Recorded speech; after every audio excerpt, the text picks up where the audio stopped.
un moment très attendu par les fidèles, la réouverture de Notre-Dame. Une grande cérémonie se déroulera en 2 temps, les 7 et 8 décembre. Le diocèse et l'Élysée ont dévoilé ce matin le programme de ce week-end de fête lors d'une conférence de presse à laquelle vous venez d'assister, Antoine Bienvaux pour Europe 1.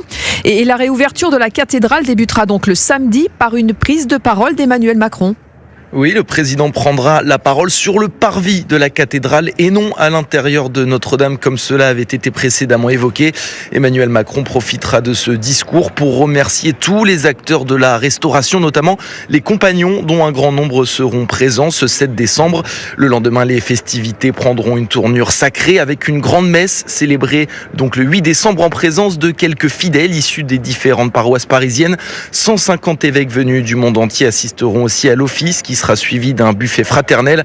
Un événement évidemment très attendu par Monseigneur Ribado-Dumas, le recteur de la cathédrale, très fier du travail accompli. Il est temps maintenant de retrouver Notre-Dame.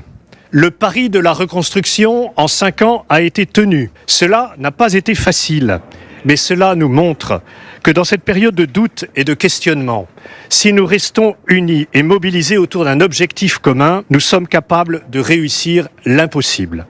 Les visiteurs, eux, pourront accéder à la cathédrale pendant une semaine dès le 8 décembre jusqu'à 22h chaque jour. Pour cela, il faudra s'inscrire sur une application en ligne le jour même, la veille ou l'avant-veille de la visite. Plusieurs messes seront d'ailleurs célébrées pendant cette semaine qui succède à la réouverture, avec notamment un office le 15 décembre en présence des pompiers de Paris et des compagnons du chantier.